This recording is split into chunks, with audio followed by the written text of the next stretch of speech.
anything. It's the greatest find yet. Nothing compares to it. But it's definitely something you should hear.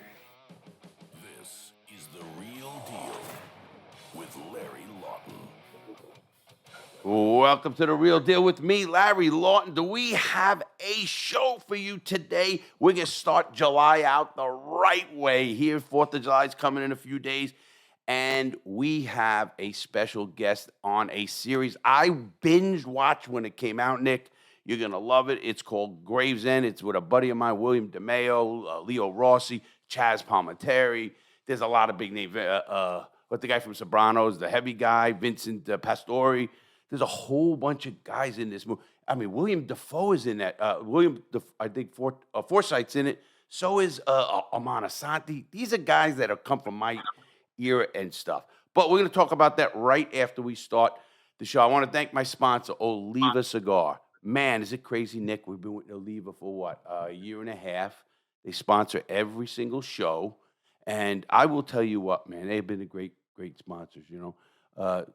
The CEO, Corey's been in here. So has the COO. I mean, they got 6,100 employees, and we're buddies, you know. My favorite employee is Alex. Alex, yeah, he runs their warehouse. He did a TV. We have a mini TV show, everybody out there, and that's coming out, and that's just like 8 and 10 minutes, and we interview cigar people, whether it's the CEO of a company or a new company. Or someone running a tight ship. Like a tight warehouse. Do you see that warehouse? Yeah. I mean, they just moved to a 70,000 square facility. He said you cannot package something wrong. We've got it so down tight that you cannot package anything wrong. What is amazing about that warehouse, Nick, is they got literally they're 40,000 square foot. They move in this December to 70,000 square feet, Miami, and they have 182,000 square feet facility they just built, and schools and the whole works in Nicaragua, and they're the biggest. They have 6,100 employees. That's huge. That's a big company. And I'm hanging out with the CEO and I are great friends, and they put up the money and did everything for me. They're great company. But thank them. Also, guys, check out my book, Gangster Redemption. Everybody talks about that as you said a TV show, right? Like, it's gotta be a TV show. Kind of like what we looked at. But my TV show, they said, Nick goes, no way, man. Nick says they're never gonna make. You can't. There's too much in your book. A movie, yeah. You can't make it a movie. No, I've been offered movies already, but they didn't have the budget, man. I mean, listen, I'm not going to do shit half-assed. You know, I just don't do that. Also, everybody, here is July. I love it outside. It's a little hot here in Florida, but I'm smoking one of my cigars, the Crooked Diamond. Everybody, check out the box right there. They are amazing. They are going crazy. They're being sold all over. I have a couple of deals working. We ship to Germany, Australia. We've shipped them all over. Nick, what are you drinking? He's drinking a vodka with a pickle? And pickle juice, yeah. What the fuck is wrong with you? Who drinks a vodka and a fucking pickle? You told me to mix it with something. There wasn't much in the fridge. Jesus, you fucking there wasn't kids a lot today. in there. I mean, what about a scotch? I mean, or at least I got a Tito's vodka with ginger ale. You told me not to drink the expensive shit. Yeah, you're drinking all my fucking Glenlivet, you fuck.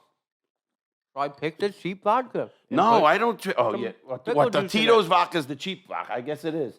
In that fucking thing, we got the fucking Good Rye, the Angel's Envy, Bullet, and that's my stuff. Don't touch my stuff. You can eat your fucking drink your Captain. Oh, you're out of your Captain Morgan shit. Whatever. That's good.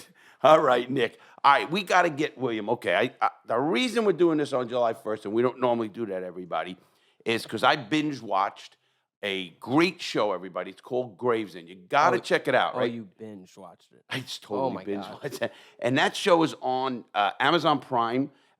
Well worth the $25. What the fuck, $25? That's $1 in that. Well, no, it's 13 episodes, 9. I know every fucking season. So that's $2 a fucking episode. Give me a break. That is nothing. And well. First of all, everybody, just to let you know about the show. First of all, the show's Gravesend. It's a section in Brooklyn where I grew up. I grew up in Dyker Heights, Bay Ridge, first the Bronx, and then Brooklyn. Throgs Neck, you fuck. And then I was in Brooklyn. And now Throgs, Throgs, Throgs Neck Bridge. Oh, okay. Right, Throgs Neck in the Bronx. That's down near, East Tremont Avenue. I went to Lehman. Matter of fact, everybody, when you check it out, go to Lehman High School, and you'll see notable alumni. Me, Cardi B, Bobby Bonilla, Dougie Marone, French Montana. So there's a lot of people on there that are from my school. and I'm on there, and I'm on, you know, it's the weirdest thing, Nick. I'm on two crazy websites. I'm a famous alumni from Atlanta Penitentiary. And OnlyFans. Oh, there is not OnlyFans, Nick. Atlanta Penitentiary and Lehman High School, you prick. Anyway, so I got to watch Gravesend because I watched season 2. The guy who runs the show is the lead actor. His name is William DeMay. I'm going to go into him here in a little bit, everybody. And also, Leo Rossi is a good friend of mine.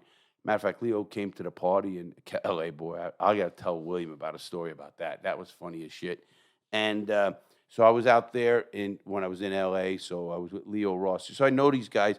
As a matter of fact, on this season, I'm dying. When I saw the episode, I went to they were filming down in Boca. We're going to ask William about it. They were filming in Boca at a strip club, and I brought my RV down there. Mouth of the Rat? But yeah, it's Mouth of the Rat, Boca Raton. Exactly right. And I'm cultured. Yeah, no, you're cultured because I told you that probably. We fucking drive by it every day. Nick. I got some culture in me. Yeah. Oh, fuck am I? What a fucking company I run. Fucking thank God the other two are normal. Nah, they're not normal either. What the fuck am I talking about? And Peter? Wow, what a fucked up company. It's all you. You're the boss, buddy. It's true. So anyway, I went down there to watch the show, watch them film the show. And I will tell you what, it is a real show. They had probably 50 people, 8, 7, they have a bunch of people running these shows. And I'll tell you what, it was fun to watch. And I hung out. I mean, I've been on a lot of the sets and stuff like that. Jumped on camera. William wanted me to come into season 2, but I said we were going to come in. I will definitely come into season 3. It was really, really, that's my fucking era, Nick. I grew up, the theme of the show, everybody, you got to watch this show. This show is about, obviously, a soldier a soldier is a made guy up in Brooklyn, and he is, he's kind of like a lone star, like he's got his own way. I'm going to ask William a couple of scenes that were a little bit confusing to me. Not confusing, but, of course, I said to you, that wouldn't happen that way. But I'm sure they took, what they call creative liberties. But I'm going to ask William when he comes on. But the show to me was so fucking today. I think kids, you never watched mob stuff until I got you to watch Goodfellas. No, yeah, it was like a week ago. I watched Goodfellas. Yeah, I don't know, mid-June or whatever. Yeah. And I says, Nick, you got to watch Goodfellas. That's what, it's my I'm little from St. Louis, bro. I know. I don't think there's much mob culture in St. Louis. There probably is. Maybe. There's a little bit, but not, listen, when people say you say you lived in the city, I laughed when you showed me the city. Yeah, because you kept thinking it was like a city. Like New York, No, it's the south side of the city. No. And, but anyway. I showed you my downtown and you fell out of your fucking chair. Yes, I did. And it's funny because when you think about mob shows, I always think of course, Chaz Palminteri. I told you about that. I want you to watch Bronx Tale, one of the great ones. Bronx Tale, Goodfellas. For series wise, I mean, I've seen, of course, Casino, all of them, and that's why they like mine for better because it's a better ending. I had a couple of big people talk to me about it, and they said they like it because I have a positive ending. Nobody rats, and nobody fucking's in the witness protection program. That's most fucking shows, whether it's a Henry Hill or a fucking De Niro. Boca. Yeah. Where? They run the Boca and witness protection, WITSEC, fuck. But, I got so many questions for William. So let's get William on the line, Nick. Go ahead and hit that. Hold on. Hello?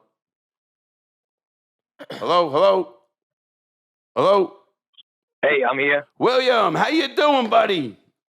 I'm great, Larry. Thank you so much for having me back, bro. I'm excited to be talking to you again, my brother. Well, your series just released. I got to say something, William. Congratulations, brother. Congratulations. I hope you got the cigars I sent you. Yes, that's great. Me and my son, we love them, bro. You did, what a great job. Nick Padermo is one of our sponsors for Gravesend. Well, that's the cigar that my character smokes and most of the characters smoke in the show. And I got to tell you, your packaging and everything about your cigar, I got to promote your cigars too because they're amazing. Thank you. I appreciate it. But I really appreciate the box, everything about it. You really outdid yourself. Great job. Thank you. Hey, listen, you deserved it for that series. When I watched that series, I had to ship them right away. I said, let me get this guy some cigars because unbelievable that went out. You know, you guys, wow. First of all, congratulations again on your series. You know, I was telling my audience that, you know, you wanted me to come into season 2, uh, but I didn't. I was busy. I don't know what was going on. But season 3, there's definitely going to be a season 3, correct? Yes, yes. That's in the works now. We just literally launched, and thank God the first day. Thank you for the congratulations. It's really the first day's been we really did really well. A lot of people have been waiting a long time for it. So the first day report was pretty good. It went pretty crazy the first day. It went viral the first day with so many people waiting and couldn't wait to watch it. So we hope that this really it continues to grow and grow, and we get our show out. It's gonna. I mean, you're right. We did wait. I remember I had you on the show maybe a year and a half ago. Maybe I don't know how long it was, and it was just after season 1, I think. Because it was about it was close to 2 years ago when I was on the show with you. Yeah. You know what, William? I didn't understand. I mean, I would thank God this one. First season was 4 episodes. The second season was 9, which I liked. I mean, I kept wanting it to go on and on. Matter of fact, I'm with Nick the producer. Say hi. Oh, hello. Hey, Nick. How you doing, buddy? I'm doing good. How are you? So Nick I'm watched great, the pal. series with me, you know, and we watch it, and he goes, you know, this is the ending. I go, fuck Oh that. yeah, I could tell because all the ending shots and the storytelling. I was like, you know, this is it, bud. Like this is it. No, there's 1 or 2 left. There's gotta be. I said, they gotta make. He's gotta be a capo. He's gotta be a capo. What the fuck? He got his crew, their buttons, and they spoiler opened the alert. books. I actually text Leo Rossi, you know, my buddy. I said, hey Leo, congratulations, you got your button. Spoiler alert. Leo's great. Leo, that was a great scene with him. Yes, absolutely. And you know something? I'll tell you what was pretty good. I liked about this show. What you did with Leo, I just think the character bringing in a nephew, a young kid, and seeing how it works and how he shouldn't come and how he does come and how you kind of mentor him, and that's just the way it goes. And you know, with Leo, you know, usually you see a guy that age, that's been around that long, he's gonna have, you know, he's gonna be made already, but he really played. You guys did a great job on all of that, which I thought was just great, you know. And two things I want to ask you about the show. Obviously, first of all, tell the audience how you come up with the show and a little bit about your background. First, I'm going to just tell one thing. You know, going through your stuff for the second time or third time, whatever it was, William. You started in '93 on The Bronx Tale. I mean, I think, was it The Bronx Tale, your first show? And stickball, playing stickball on the street or whatever. And then he's been doing acting from Analyze That and a whole bunch of movies. You were in Gotti with Leo? Yeah, I played Sammy. Sammy the Bull. Yeah, I know all about that fuck. But the just it is what it is. 100%. I remember that. And I played young Carlo Gambino in Boss of Bosses, right?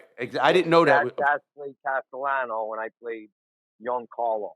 Wow, that's amazing. Because that is, again, that's, you know, the whole entire. He was the preeminent. How'd you get into acting? Good one, yeah. I met Robert De Niro when and I winded up getting a few lines. I was supposed to be a stickball player, but I winded up meeting De Niro. He upgraded me, and I had a couple of lines. I don't know if you remember. There's 3 guys on a corner, and we talk to the girls that pull up in a car. We're rapping with them, you know, trying to pick them up. And one of the other persons that was on that corner with me is Peter Gordio, who plays Rocco in my show, the real menacing, you know, hitman, Rocco. We started together. But I just want to say one thing, because why I really wanted to go on your show and speak to you is because and why I appreciate your compliment is because you really understand.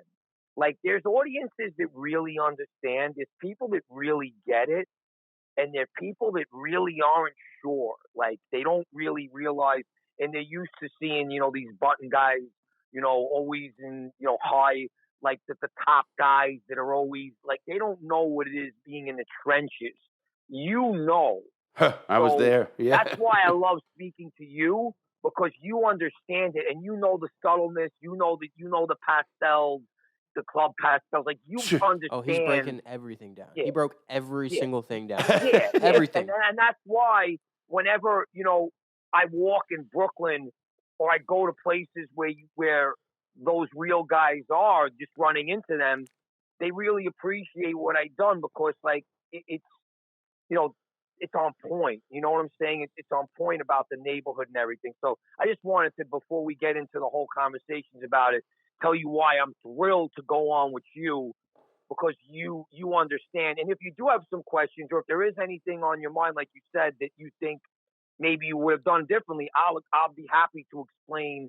Or Oh, you know, absolutely. You're not leaving me. Oh, yeah, I got you for a little bit. I'm saying, but Listen, I just wanted you to know why I was thrilled to go on with you, because a lot of times when I'm interviewed, the people have no idea about what Mhm. this is about. You're one of the few people that really does. You come from the neighborhood. You did time. Like you're the guy. You know what I'm you saying?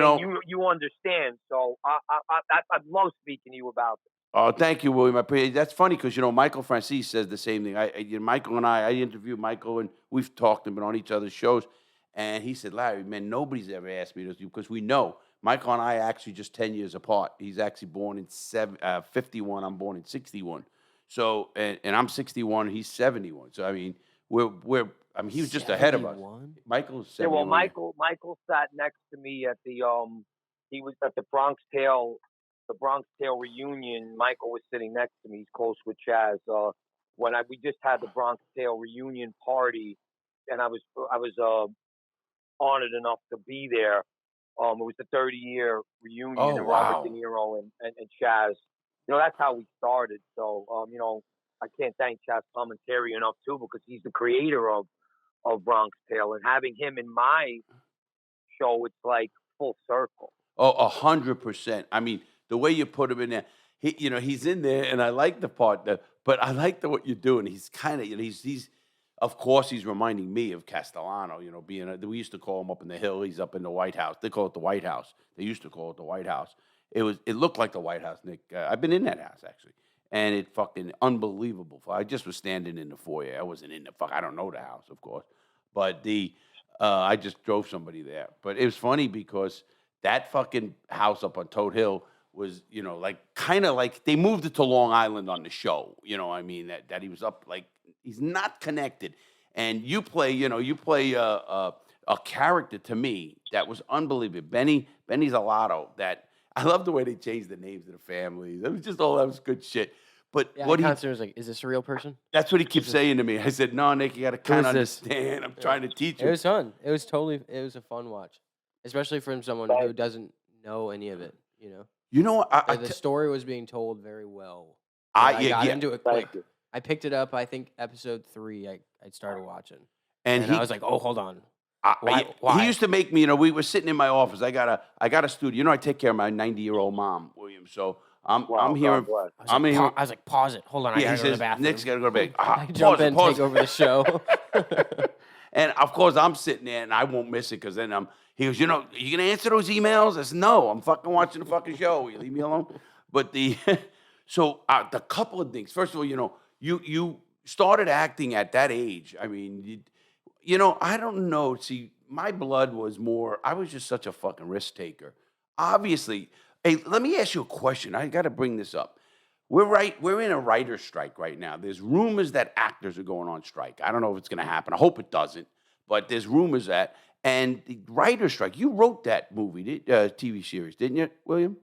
Yeah. I wrote the show. Yeah, it's unfortunate with this strike, because now the writers are on strike, and it they got to feed their families, and there's a lot going on with the networks and stuff. It's kind of a mess. I hope it doesn't No, I hope it doesn't go leak into into the everybody else. acting strike, because that we want to get back into season 3, and we want to promote our show as much as we can. So Oh, of we're course.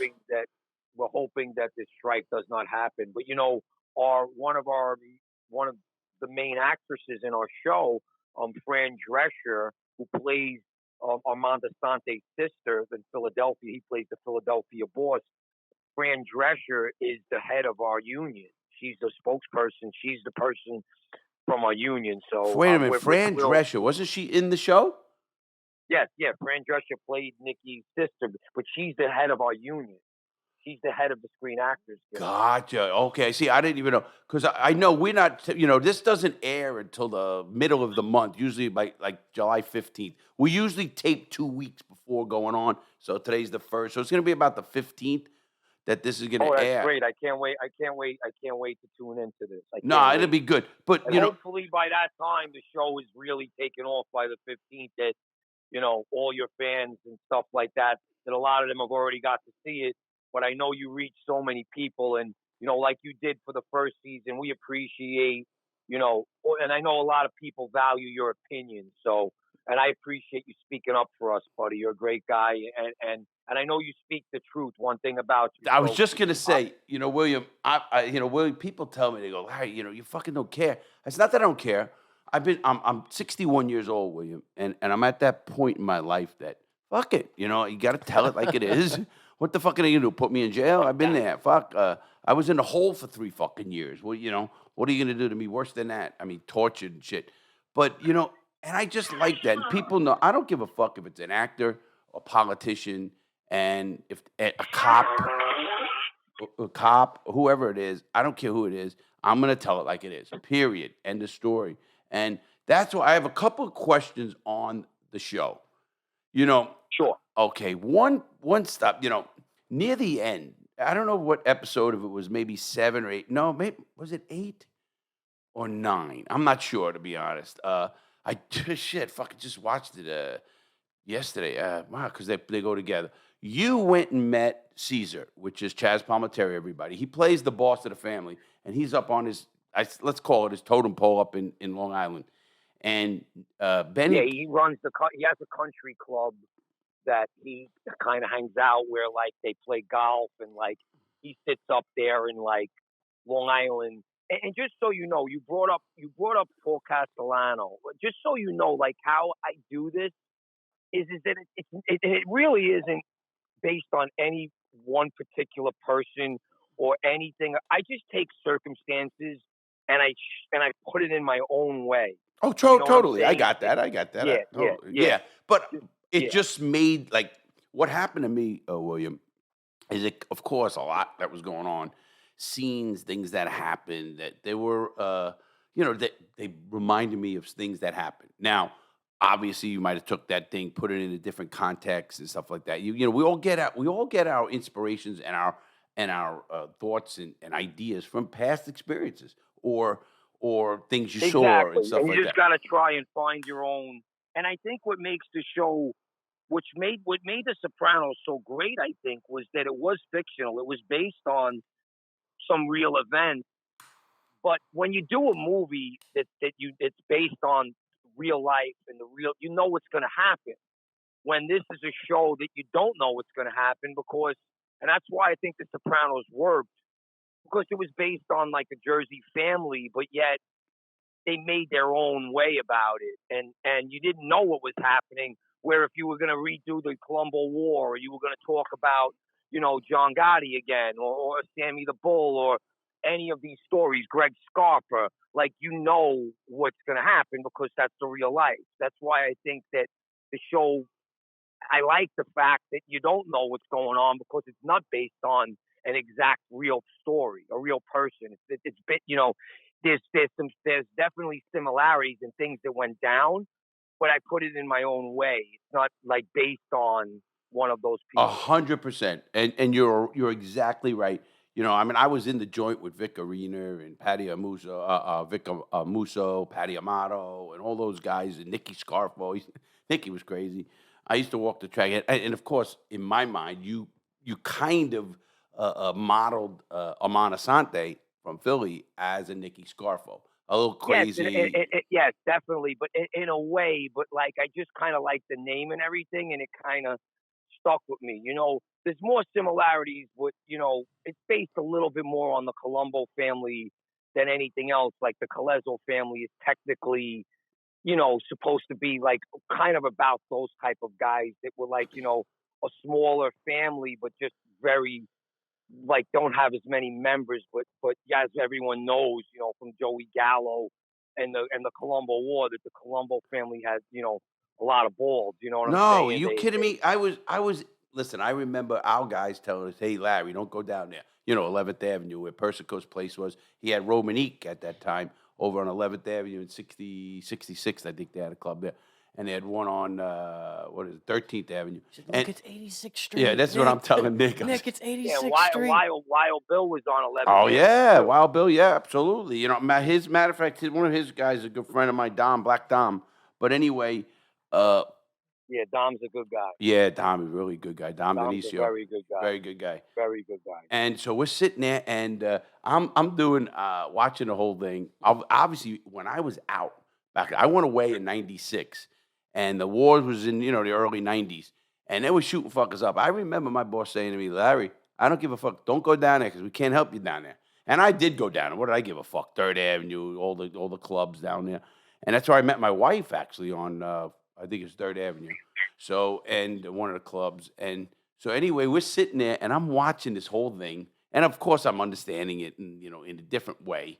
But you had a couple of scenes, just like the scene in The Sopranos. I listen. Tony Soprano was doing coke with fucking one of the with I forget the kid's name. The what's his name? What was his Imperioli, name? Mike. Michael Christopher's Imperioli. character? Yeah, he played Yeah, the right. Christopher. Yeah. Hey, you kidding me? My boss. What? Are you kidding me? I thought. They'd fucking kill you. Now, don't get me wrong. What I told Nick also. Are you fucking kidding me? We were making fucking money out of dope. I didn't do dope. The guy I grew up with in the neighborhood, I won't even mention him. He was the big dope guy. I was the robber, muscle, did a lot of, stuff like that. And it was funny because, listen, whether they tacitly approve it or not, listen, I was telling Nick about the pizza connection. They were bringing fucking heroin in through the fucking pizzerias. I was in with Felipe Cozumel, and they were bringing that shit in the 80s, and that's what a lot of went down in the 80s when the pizza connection, when they got the bosses in the 80s, in the mid 80s.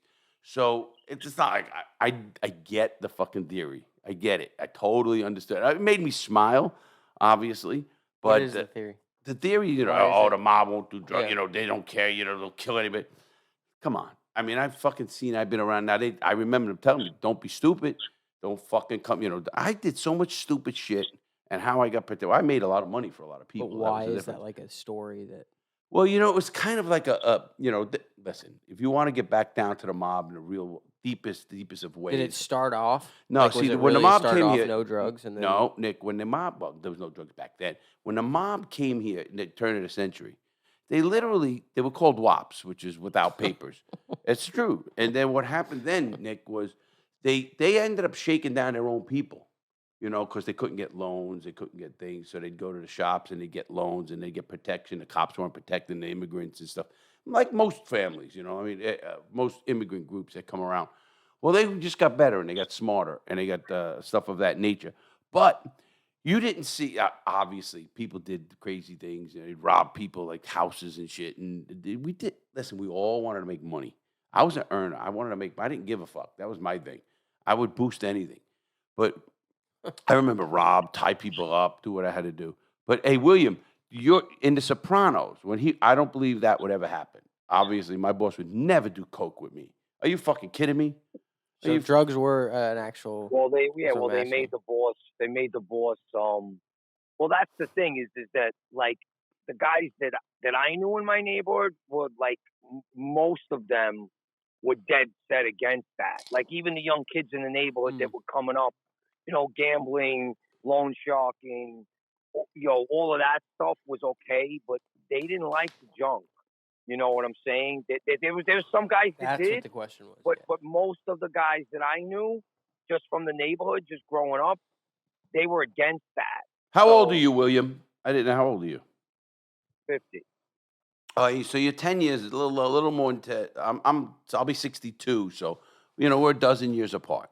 So I saw it in my time where, yes, I agree. You'd never do it in front of them. You wouldn't let them know you're doing it. But they also. So it was that's the question. It was taboo. It was taboo. No, but they took the fucking envelope.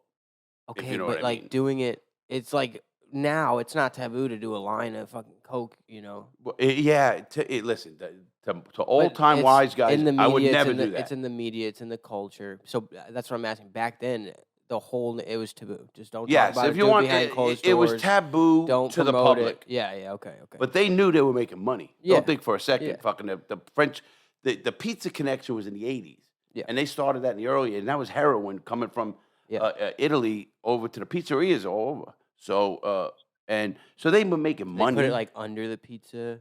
No, they Yeah. had them. They brought it into shops, Did and they then they would glue distribute it from there. the pizza No, boxes no, right or no, something? Nick, you No. fuck. These kids from St. Louis, what are we gonna do with them, William? But now, let me ask you, William, in your show, what really you had a sit down, I could call it. You had your meeting with Caesar. The Yeah. feeling when you went into that, I would never. I've been to some, I mean, I'm of course I can never be made or anything of that nature, but I made a lot of money for a lot of people, and I was very well respected. I know the meetings I've been to. I used to sit with my captain and play gin because he liked me. Every Friday in the morning, we'd sit there and fucking he'd have meetings and sit down and stay there, Larry. Then we'd go into the bathroom or something, go in the back room when we had to talk about something. That's when they had payphones, Nick. There were only beepers. There was no fucking shit. But anyway, you walked into to the country club up in Long Island, and it was kind of fucking like cold. Now you're working for all those three technically. I mean, you're a soldier, not even a captain at that point, and you deserved your butt. Now, I love that fucking angle, 100%, but it was kind of cold. You'd think I'd walk out of that meeting and say, I got to kill somebody. Fuck this shit. I got to kill them all. You hug them, you at least, put the game on, if you know what I mean. You didn't. It was such a cold meeting. If you want, was that meant to be like that? Well, think about it, Larry. Yes, you have a very good point. But now let's think about the circumstances here, right? So, and I don't like spoilers, but we got to it, so we're going to speak Well, about it's it, out okay? now. What do you want to do? It's Yeah, out. I yeah, mean, I watched the whole series, exactly. man. In one day. It came out yesterday, right? Was it yesterday? Exactly. Right. Exactly. Yeah. So the thing is that if you think about it, the whole show is built up to that point, and you got these two sides, and you got the boss who is kind of keeping Benny and his crew down because because the feeling is that we're part of Charlie, who's my cousin, who is a very high ranking guy who's in the joint and about to come home, and the feeling is that Caesar's keeping us down and not making guys in my crew and not elevating me to a skipper because he doesn't want us to grow because he's nervous about us, taking him out. So if you think about it, when Chaz and I when we went through that scene, just so you know how the scene originally played, Benny was a little bit bowing down to him a little bit, and even Chaz said, we got to make you got to hold your own here. And it was and I understand what you're saying because it's, I'm meeting with the head guy, my character, and you have to give the respect, but yet I didn't want to give him anything. You know what I'm saying? Because I felt like it would have weakened Benny. You know what I'm saying? And realistically, if you think about it, Benny's coming, with Charlie and a whole crew, and Charlie's about to come out of prison. So they're not going to clip Benny like that. You know what I'm saying? Because if they do, they know that listen, if it had to be done, it would be done. But he was, and I didn't, I held my own with him, but I didn't say anything. And if you've seen how the character played it, he said, we're together, we're on the same team, we should grow together. But yet, he didn't, kiss his ass because that's not Benny. Just like I don't think John Gotti would have kissed Paul Castellano's ass. You know what I'm saying? Even if he was in a meeting with him. So it's kind of like I felt like, and that was a good question, and you brought up a good point. I felt like I felt like it was realistic enough to get by. Felt like he said what he had to say.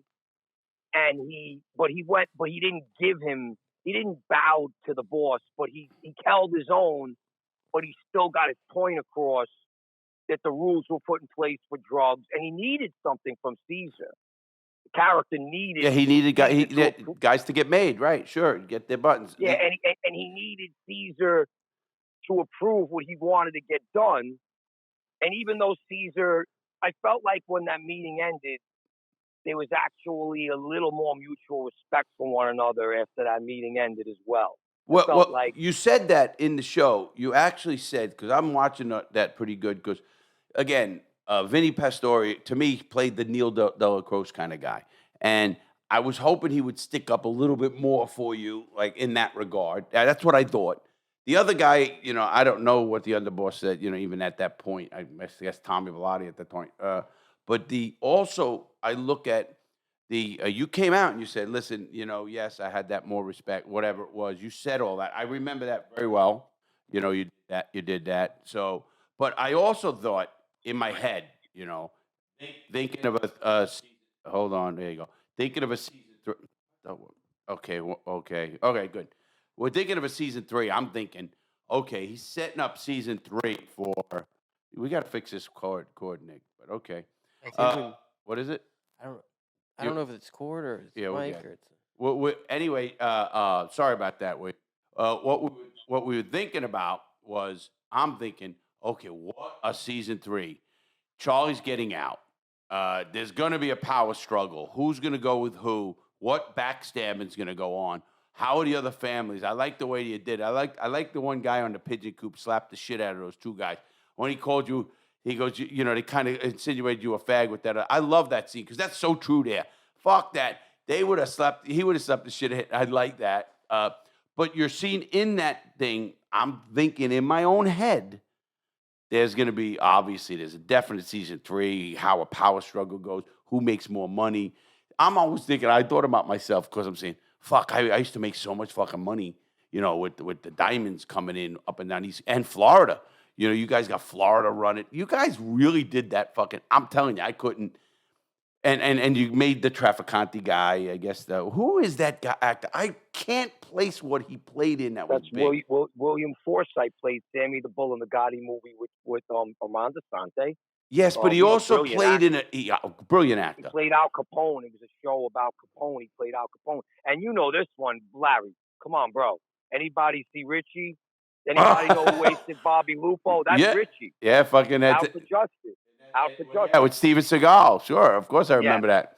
And his uncle. That was good too. I actually love that movie. And so that's another one. I mean, that the scenes you had, just to me, just such. There's so much more. Obviously, bringing that into even the future.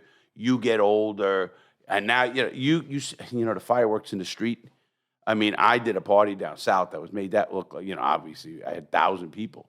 But anyway, they had my son. I could send you footage of my son in Brooklyn last year shooting fireworks. That fucking unbelievable in the streets.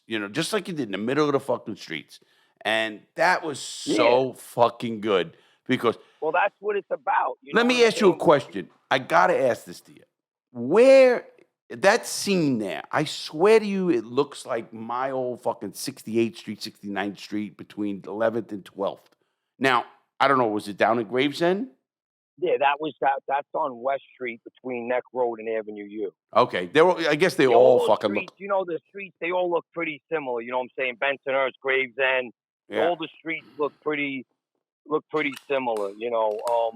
It was just because, the 4th of July, you remember back in the day, brother, that the 4th of July, like for people that don't know this, like in April, you started hearing fireworks all around. Like you would hear fireworks, and then on the 4th, it would just be like every day from April 1st to like July 4th, there'd be fireworks. But July 4th is just a big one. You know what I'm saying? It's like, and you remember, Larry, back in the day, brother, if you were planning to go someplace, to drive someplace, you had to drive in like a tank because every block there was fires in the streets, there was mortar pipes in the streets, It was insane. Like, people don't understand. Like, you understand, bro. Like, people. That's why this show is so special to me, because only a few areas, maybe Howard Beach, obviously, and Morris Park in the Bronx. Yeah, Arthur There's certain Avenue. Yeah, areas, yeah. but no one did it like that, bro. That was like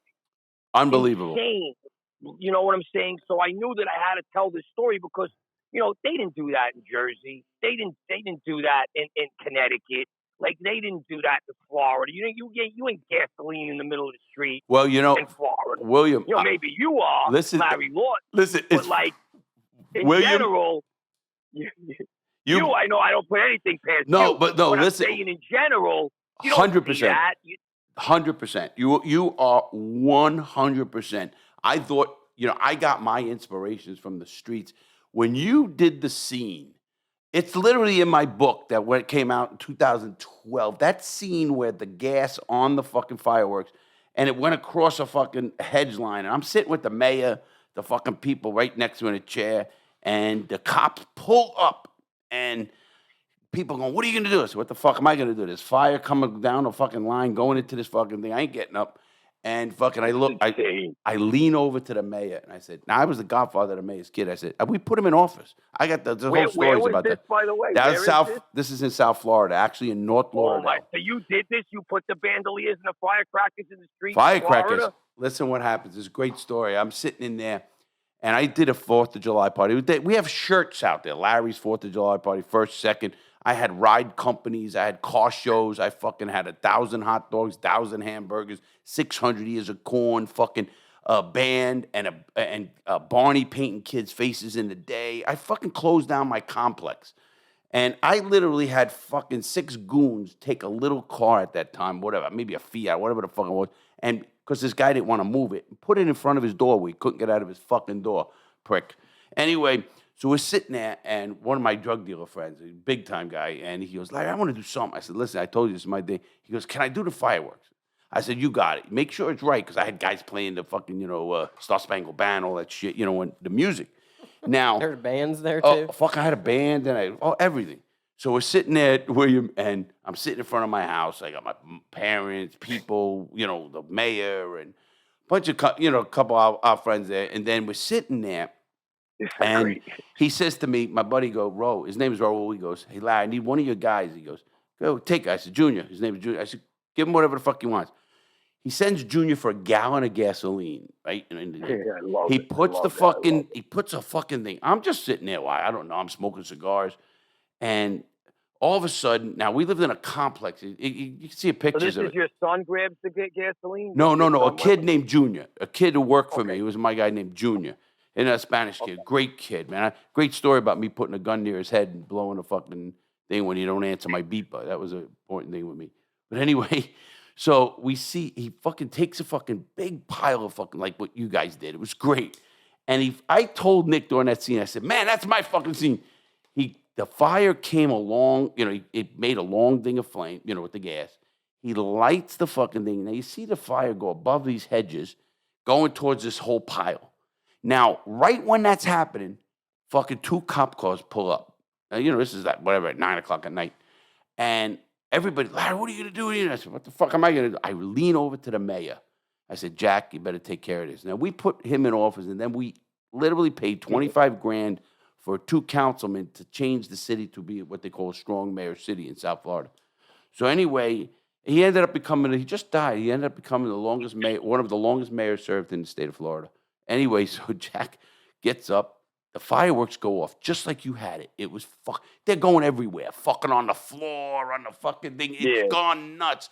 One went right under the up in the air and everything. Listen, one went under the cop car, and I'm going, oh fuck, so I'm gonna get arrested here. And no, Jack went over to these cops and fucking he took put that hair low. He took the so Jack says to him something. The guy gets in his car, 2 cop cars. They turn around and they leave, and we're fucking just cheering, and the music is playing. My son, my son. My son was he remembers it. He was up in the window changing. He was a little kid. He was 6 years old. He's fucking naked in the fucking window. We're all laughing. I had dunk tanks. I fucking rides, a trackless train. What's the 4th of July, man? It's one day a year. Come on. You had that scene was just fucking, like, to guys like me, it was like, that's fucking Brooklyn.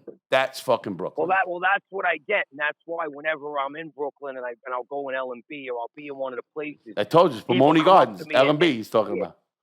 Yeah, they come up to me and they're like, I love what you're doing. You're bringing back my childhood. You're bringing back the good days in Brooklyn.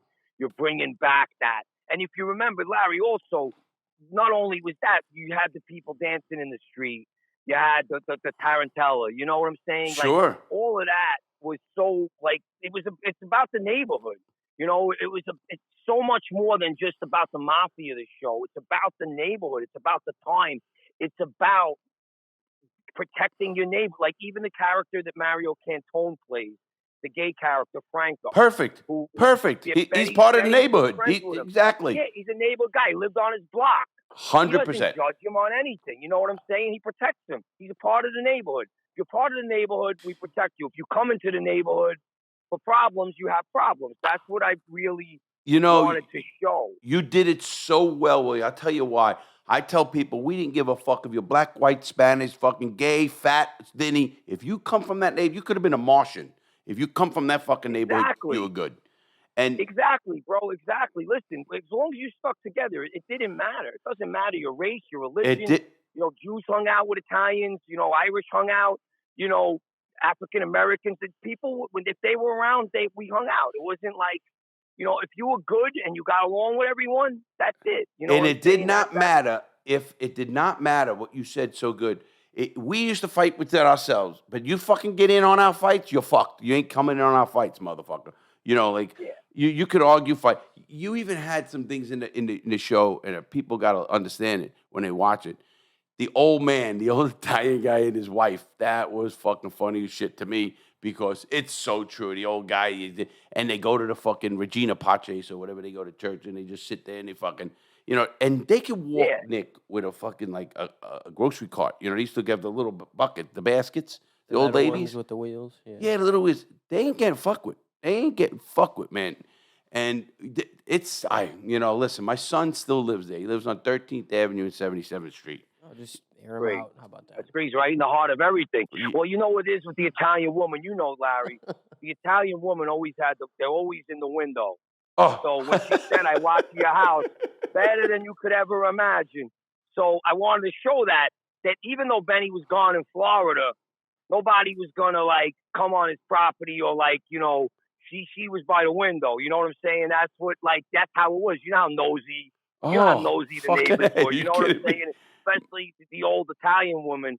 You know what I'm saying? So I really wanted to show that part of it, which is great. And then, you know, towards the end, you know, your buddy Leo gets to meet the character's sister. So, you know, I kind of buttoned that up real nice too. Oh, I love, you know, I'm watching Leo and just the way you use Leo as an older cat who's been around.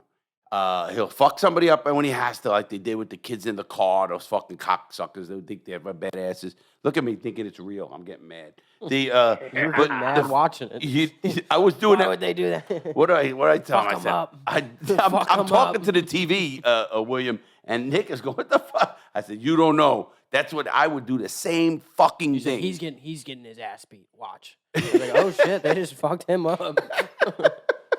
Because it never mattered. The guy said, when you fucked up the two characters on the steroids, you know, the bullshit, I go, I don't give a fuck how big they are. Watch what happens. And when you fuck them up, because you do exactly that. He turns his head, you fucking grab his head. But I did that in the joint. I talked about it in the book. Smash a motherfucking head right against the concrete fucking wall. Fucked them up. And it was just the way, you know, certain scenes flow together for me very, very well. Obviously, I come from that fucking exact shit. That's why I kept thinking of me as the jewel robber, you know, going into the club. You know, people didn't know. All our job was to get to the club, wherever you hang, and you're fucking thinking of how to scam, make money. One thing I did notice, and you kind of made a good point of it. There's a lot of fucking made guys I know who didn't make shit. I made so much more money than them. You know, they got their button for fucking whatever reasons. You can't question that shit. But you did that well because, you know, the earners, I mean, maybe I want to see the earner or the Larry, the guy that's fucking just a hustler that fucking thinks, Well, not everyone's making the money, and you know what else I wanted to think about is like bring up is my son played Christian played. Yeah, I saw him. Yeah, good, very good. His nephew. He played Leo's nephew, and I thought that bringing the youth up. That's your son? That was your son? Yeah, that's my son. Oh, fuck. I love that kid. I hope that you got him coming up good. I like it. And the advice you're giving him, the fucking shit, I'm liking that. Oh, good. Thank you. Well, where I wanted to go with that is just show, like, is the kid made for it? You know what I'm saying? Is he ready? If you remember in the first couple of episodes, when Leo's character is meeting his nephew, he don't even have his hat on because he's just Uncle Mikey. And then if you notice in episode 3, when they bring the character Sammy to the table to meet the wise guys, Mikey has his hat on. Now you're part of us. You know what I'm saying? Now it's a different. So these are all just things that I put in there that kind of really, I think, are so important touches that I think really, really work. And you see with the young guys how it seems like it's glamorous, but we find out towards the end of episode 9 how it's really not glamorous. Oh, when what happens with his friend, that's the thing. Yeah, his kid gets killed. It's tough, I mean, obviously, and I'll tell you, that was good. I didn't think you were going to have him killed because I thought that little kid was going to have his own crew. And I still think that kid should have his own crew. Meaning, he's growing up, He started hustling. asking for his mom. I knew it was over. What? I said he started asking. No, that other fucking kid. Now, okay. he said that. Yeah. That was a good thing because that is true. You know me, Nick. I always say when I'm sick, I want my mom. I put my mom in. What he did was he showed the human part of the tragedies. Now that your son, who plays the nephew of Leo, he's got the mentors. And, that's what I had, or that's what, when we were robbing, we used to come up with scams. He's that independent kid, I think, because he did it on his own. He fucking stuck up for the broad, which was great. And then, he's going to come up with his own shit. Yeah, he started drug dealing. I love that because that's so fucking true right there. Now he gave him the warning. He hasn't did it. But, come down the line, things are going to happen or whatever. You got so much material with your son, with the older, how Leo's going to die in fucking episode or season 4 when he's fucking an old man on fucking life support. The guy coming out of prison. Okay, that's another thing I didn't. Okay, tell him what I kept yelling at Nick about the time. Okay, you what's the girl's name in the video in the movie, the TV show? Oh, okay. But tell him that what I can explain about. Let Nick explain it from a layman's point, William. Okay, about the ahead. chick. Yeah, no, about me saying what the fuck at the time. I don't want to. Remember, I kept saying he got 13 fucking years. I got fucking 4 12-year sentences. I it was like the end of the world. Hammer. No, that was funny. I said, William, wait a minute. They're crying. The guy got 13 years. They should have gave him 20 or 30 or 40 where it meant something. You said stop crying. Go stop. 13 years. Well, Larry, the guy's 65 and he got 13 years. So yeah, that's 13 true. years. That's true. That's 65. Well, you got 13 years. At 34. You got yeah. 34. It's a little different. When you get 13 years at 65, that's life. Chance it's a life sentence. Yeah, but William, you got to remember, being it's in the 80s, they had good time back then. So a lot of guys would they didn't have if you brought something in talking about, oh shit, man, they just changed the law, fucking no more fucking good time. That was a big thing back in my day because we were doing crimes, and you could get a fucking 20-year sentence and get out in fucking a third of the time. You're getting out 6, 7 years. So back then, before they changed the law, now, of course, the laws changed where it's fucking these guys, and that's where they're all ratting, these fucking cocksuckers. But you're doing it well. But the 12 years, I'm thinking, fucking 13, they're fucking like that. Those kids, and you took care of them. That doesn't happen, at least. I've never seen that. You know that, William. You go to jail, you got to figure out, you better put your certain close friends, and that's it. Maybe help you out, which they did for me. Believe it or not, I know a couple of instances, believe it or not, there's a few instances where I know actually what you're right. Because on most of the part, you're on your own. But I do know a few instances where actually families were taken care of. Some class act people I'd rather not mention, Yeah, but I got you. that actually their families were taken care of. Just from, and this is just because of people that I know that actually are in the family, meaning just wives and stuff that I know as friends that actually when their husbands went away or were deceased, that their families were taken Well, care of. But I you're know right. who you mean. I know you mean. I even know somebody. You're right. But for the most part, not. But you did right. You're My right. son was actually. I told you, used to I told you the little scene. My son used to talk about a scene. My son used to get out when I was out. I'm away, and he used to take his bike down over Kings Highway, and he'd go to fucking ride it back and forth in front of the home stretch, and guys would go, "Hey kid, come here. How's your dad doing?" Boom, give him a 20. You know what I mean? He's fucking Yeah, kind of. I know the owners of that place really good, Sure. JC and Lenny. Yeah, I know them very Well, well. you took it, yeah, of course. JC's a good friend of mine. He knows how crazy. I fucking got some great stories with that. But you know that used to be Willie's place, Yeah, that was the Willie Weeper, Johnson. Willie the Weeper. Okay, that's like going real back, right? That's my like, time. That's my era. okay. And Johnny bought it from Willie. JC, Johnny and his brother bought it from Willie.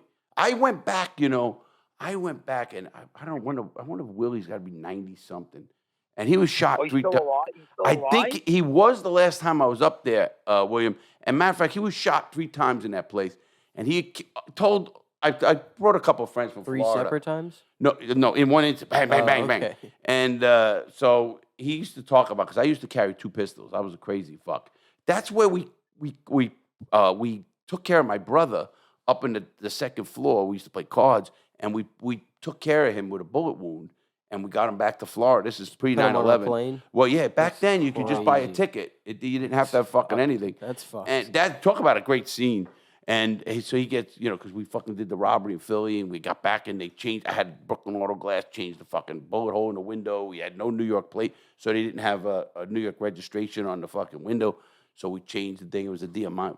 Love fucking great stories. I can go on forever. I love your fucking show. Everybody out there, I'm listening. You know how excited I am, guys, whoever's listening to this, because this guy, William DeMeo, did it. It's like you did him. It was kind of like, I felt like it was, this is my fucking, this is my neighborhood. This is exactly how I started. I was fucking doing a card game, learned the bookmaking business the real way. Fucking did everything you need to do, to fucking, and I tell kids today, you fucking kids, you want it now. Shut your fucking mouth. Do what you're fucking told. You don't ask questions. I tell Nick all the time, Nick, you don't, I get mad shut at your fucking mouth. I say, shut your fucking mouth. And people go, this is not really an HR. I'm HR, I tell them. That's how the fuck that works.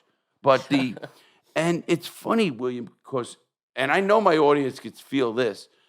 Just go watch it. It's Brooklyn in mid 80s, late 80s. It is that. The war started, like he said, the Colombo War started in 92, I think it was. And a fucking Greg Scarpa, all that bullshit, and he crazy fucking working with that's crazy that he was doing. I'll tell you another thing about your characters I liked. The guy, your driver, I forget who, he played a good part. He was so conflicted about Exactly. yep. And we know that. I know that happened to guys, because I'd be sitting doing fucking blow with a friend of mine back then. Again, I'm not going to mention names. And we know fucking the feds had fucking come up, and we used to fucking say, play with them.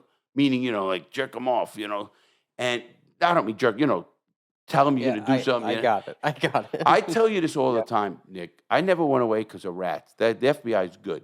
What I tell people is this, if you know they're after you, that's the best thing you can have. Now you could play in misinformation. You could fucking don't trust somebody. It might be why, might not. You're playing a great part because you're cautious. That's how a fucking guy gets to where your Benny is going, I assume, higher, because he's cautious but trustworthy. He got to give a shot, but, hey, he sent Leo and the other guy to follow him. Kind of. No, Go ahead. Yeah. I'm sorry.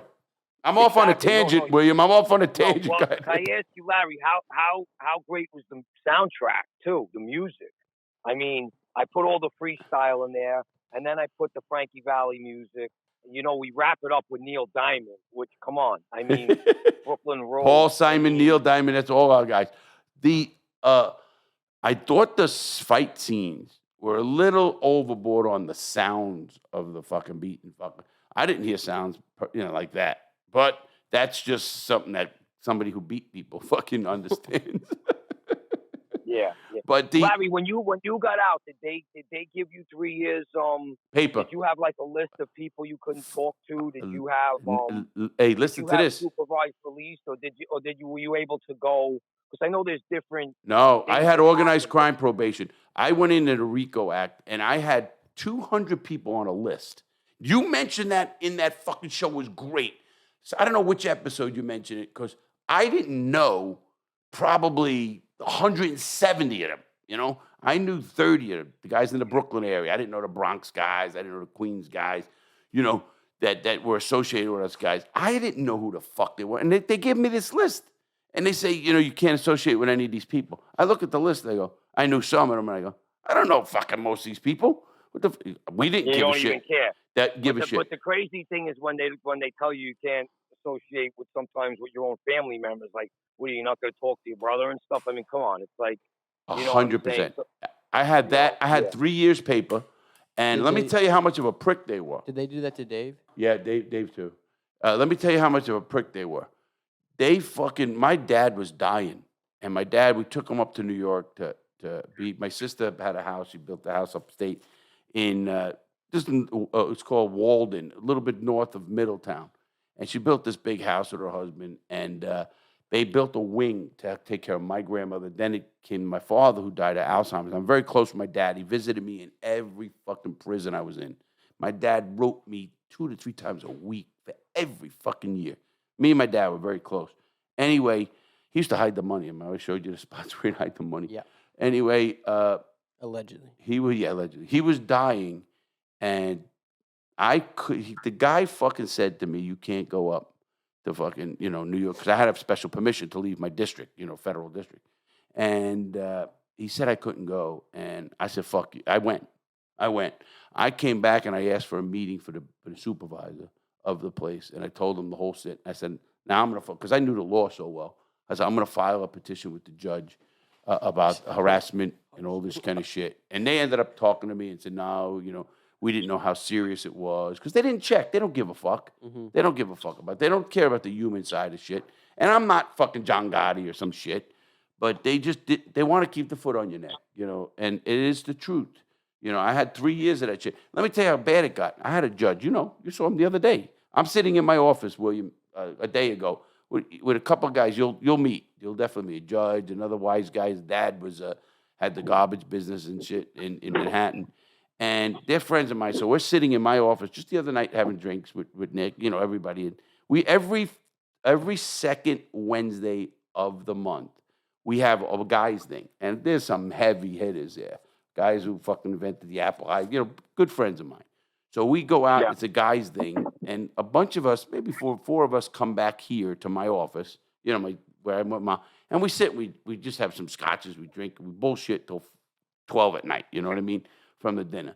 So we're doing that, and that judge, you know who I mean, Nick, him and my buddy Joe Fermini, who died, sat me down. I had about 6 months left of paper, and they said, Larry, you're doing really well. You founded this program, the reality check program. You're helping a lot of people. You're doing great. Because they knew I couldn't go work for some fucking young kid. I fucking stick him in can you imagine me in a fucking damn McDonald's? I'll stick that guy's head in a fucking goddamn fucking oil burner. Calm down. You're not working in a McDonald's. It's okay. Anyway. You're fine, dude. Anyway, William, right. So we sitting here, and they literally took me to lunch. And they said, Larry, you really need to be careful. Because I was getting a little bit, more freer. They said, Larry, they're looking for you. They are looking. This fucking cocksucker came to my fucking gym. I was big. William, I used to bench 375. I had a big bench. I had all this shit. You're a big guy now, bro. So I'm a little kid now. I'm an old man. But I fucking sit, William, and I got 300 pounds on the bar. I had a couple of spotters. This dick comes up to my fucking bench and says, let's go piss test. I'm like, just fronted me in front of these fucking dudes, everybody. Not that I gave a fuck. Should have people done it you right know. there. But what a You should have done it right there. no, you can't. I mean, I went back into the and I'm thinking, what? This guy used to come to my mother's house here because I had to come here. That's why I'm here, William.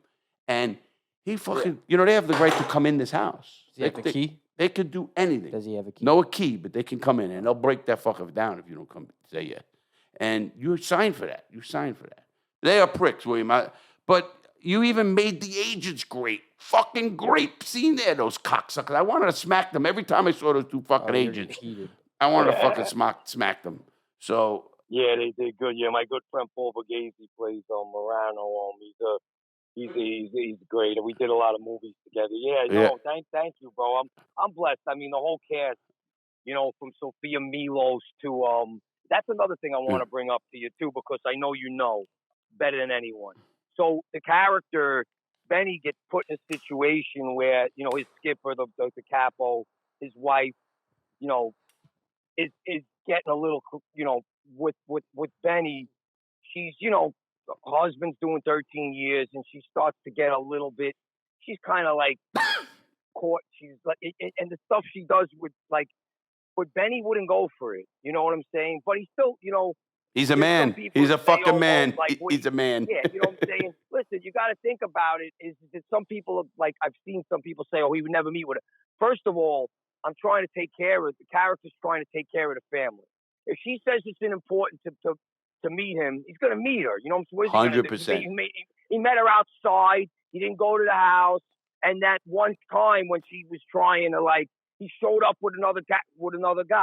You know what I'm saying? So I try to just be as accurate as I could, but create as much tension as you can. You know what I'm saying? I caught on that right away. And, I was saying, Nick was laughing because, I said, look at this fucking crazy back in the day. Now today, the girl's fucking spreading her legs. She's got to make money. $1,000 a pop. She's in fucking 6 months. It's 1,000. After 6 months, it's fucking, joking.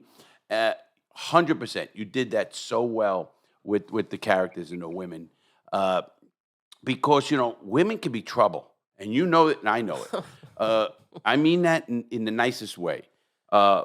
It could be a lunch with another person's wife, and something is said, even inappropriate, not happen. But hey, I met, oh yeah, Benny came over to the house last night to, say hi. Not saying that he dropped it off with two guys in fucking an envelope. But, then the one girl goes back to her father. Yeah, I didn't know Benny is fucking stopping at Rosalind's house. You know what I'm saying? Or whatever. So you did what, and women can be. I'm telling you, I see, listen, you want to talk about Brooklyn women? They will slap. I love that scene where the Brooklyn beat the shit out of those two girls. I fucking love that. Right, for the girls, yeah, right? That was great, right? That's in my friend's clothing store, Kim Capone, in Mill Basin. Yeah, that was like, that better than anyone. Those girls will knock you out. Those fucking girls are fighters, man. I'm telling you. Especially the girls that their fathers are wise guys, bro. They'll put you ahead, and they're worse. They'll baseball bat you. Somebody's fucking the bitches of Troy. Two things I'd ask for. You had your headquarters. I had a boat. I was telling Nick in Sheepshead Bay. I had a boat back then, and that marina looked like that in Sheepshead Bay. Where was that marina? Well, it's called the Brooklyn Yacht Club. It's right next to Venice Marina. Was it Venice? I don't know if you know it. It's right by. It's not far from the mall, right? You remember the movie theater and the mall right there. Yeah, you remember where the Golden Gate Hotel used to be? Of course. Who fucking didn't fuck? Yes. Yeah, I'm sure you've been in there many times. Many times. Yeah. Well, it's right down the street from there, like 2 streets over. Yeah, that's where we because it looked familiar because you had to go under that little bridge over there, and it looked. I said that's got to be the fucking right. And I like that. And I'll tell you another what you did. The garage, is it still there? Oh yeah, those are my friends. As a matter of fact, that's been there from when I was there. Yeah, and I got to tell you how great they are. A lot of the clothing that Benny and some of the characters are wearing came from the garage. And they dressed me for my premiere last night. And they took care of me very well. And I was happy to wear a suit from the garage. And Yeah, those are neighborhood guys, Louie and Anthony. That place, you know that place. That's where all, and all the street guys. Are you kidding me? would It's get still their well double Avenue. breast Do I know soups it? there. Of course I know it. I bought so much clothes in that fucking place. I brought my guys from Florida and brought them in there and had them fucking. Yeah, well, that's another thing, Larry. If you want to get into it before we close, the locations, so many of those locations. I know you had pizza and Lenny's Pizza, of course. Listen, you got it. When you read my book, do you know my pizzeria that I burned down in Florida was named Lenny's? Wow. I Okay. burned the whole plaza down. That whole fucking plaza I burned down. That was a funny story. I gotta read that. Oh, But yeah, funny. so Lenny's Pizza, and speaking of that, that's where I brought John Travolta back to Brooklyn when we had 10,000 people in the street, because that's the famous, two slices, which Lenny's closed, unfortunately, recently, and I got heard the last that. two slices there. Wow, yeah, I which did was hear a that. whole big media thing, yeah. But, and then we show Brennan and Carr in there, another great place my friend Mike Sullivan owns. And then the scenes where Cesar Tramaldo's restaurant is Michael's restaurant on Nostrand Avenue, which is another great famous restaurant. And my friends Freddie and Michael, that's another, famous place. And then, of course, L&B Spumoni Gardens. And I still go back there every time.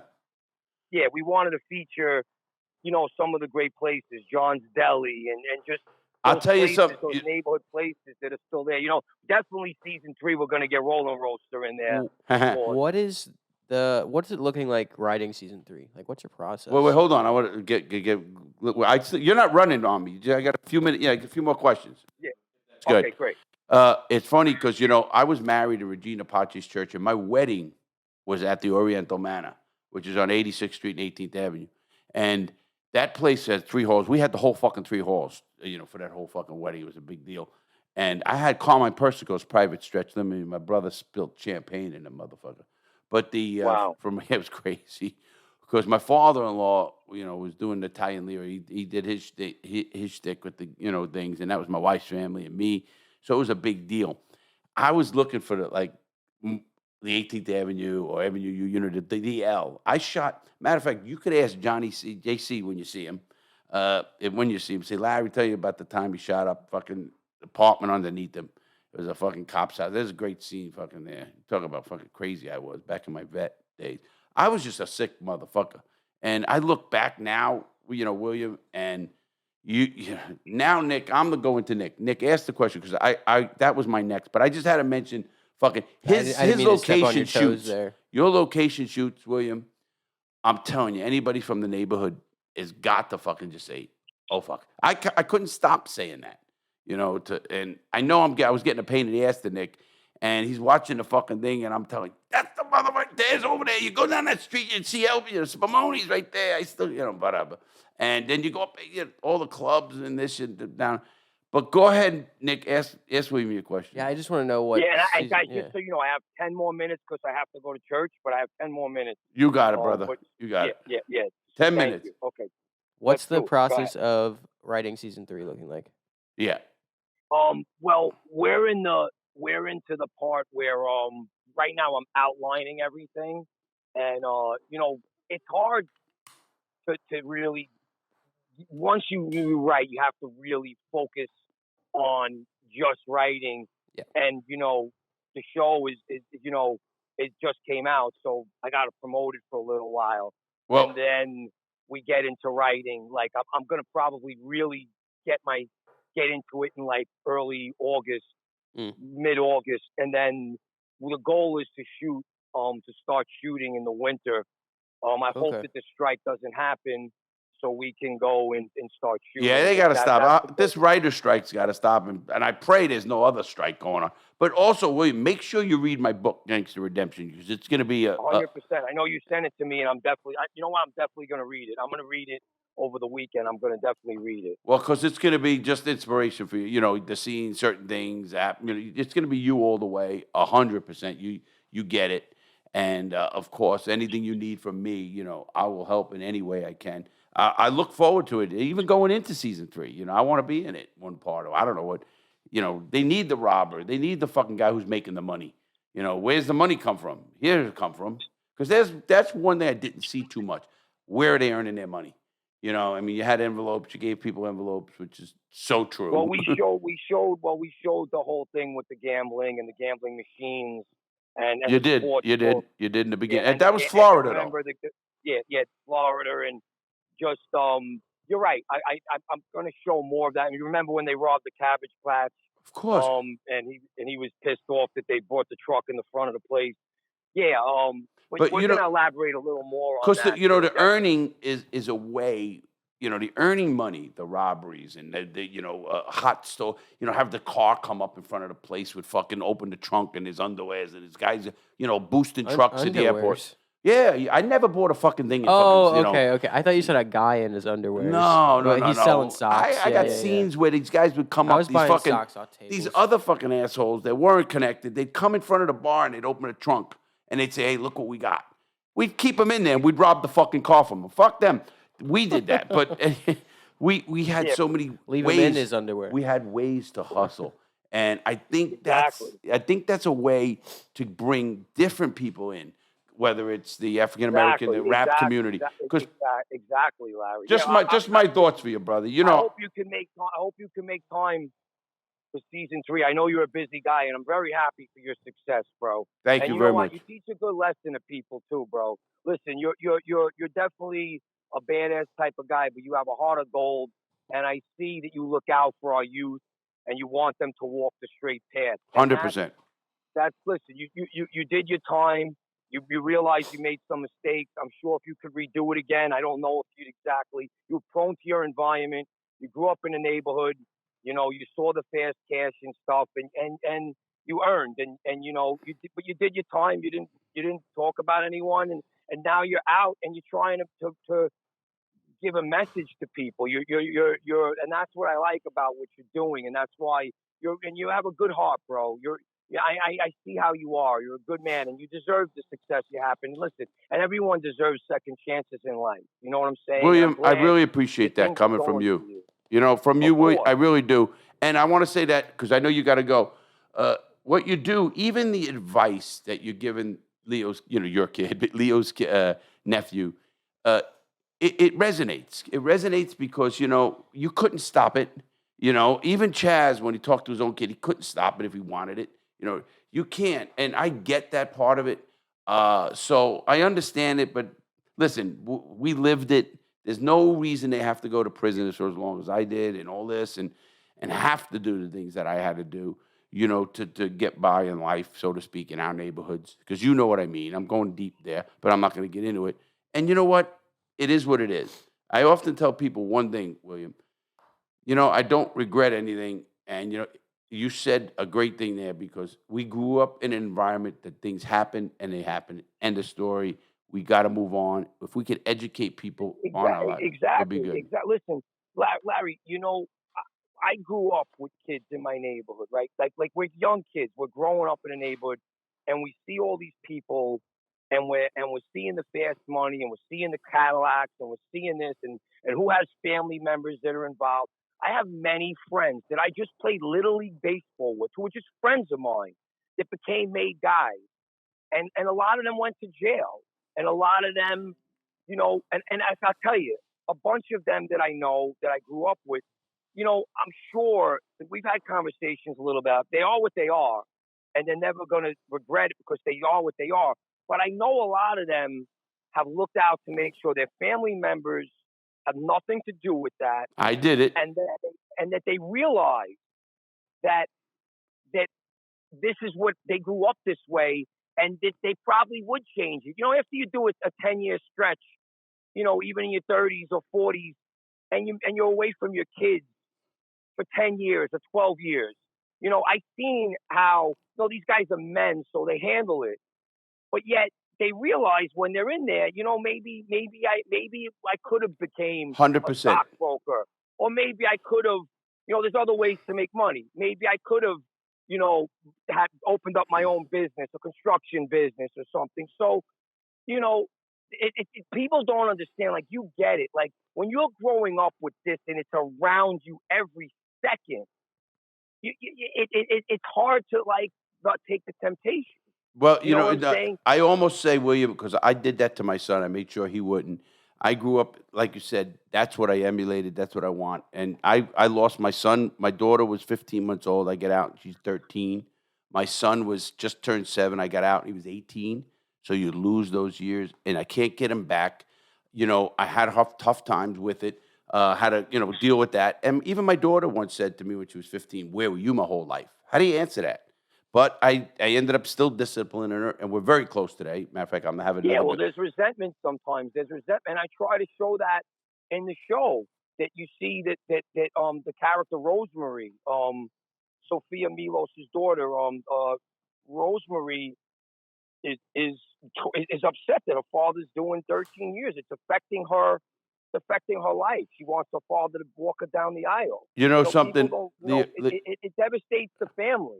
It may be glorious for certain people, and that's what we try to explain. I'm not glorifying this. I'm showing that there are definitely glorifying moments when everybody's out and everything's great, but I'm showing that there's a consequence, like the consequences of like that kid dying. But if you also look at that point, Larry, the kid died, and then they moved on from it quickly. Well, we did. They were upset about it, but you had to move on from it. It is what it is. It's the life, and we got to turn the page right now. William, you said something so great, and I know you got to go. That's why I hate it. But we're gonna get back in whenever in a month or something. We got to have you back on. But I will tell you, so true what you just said to me right there, because my daughter, she didn't even know who I was. She thought I was in college. She thought I was a truck driver. They told her everything until one of her cousins said, "Oh, your dad was a big criminal. Your dad was with the mafia. Your dad was this and that." And my daughter didn't know shit, because she was 15 months old.